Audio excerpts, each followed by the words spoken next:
Umar roziyallohu anhu diydalari qattiqroq sahobiy bo'lgan. Ancha munchaga yig'lavermaganlar. Lekin qabrdan gap ochilsa yig'lar ekanlar. Qarang.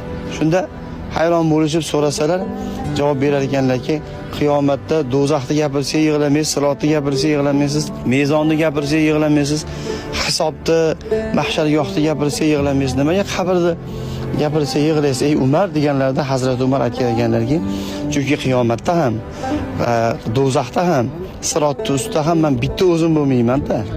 Odamlar bilan ko'pchilik bilan bo'laman degan ekan. Lekin qabrda bitta o'zim bo'laman. So'roq savolimni ham bitta o'zim nima qilaman, topshiraman. Munkar va nakir farishtasi so'roq savol qilganda bitta o'zim turib javob beraman. O'shaning uchun qabr gapirilsa yig'layman degan ekan.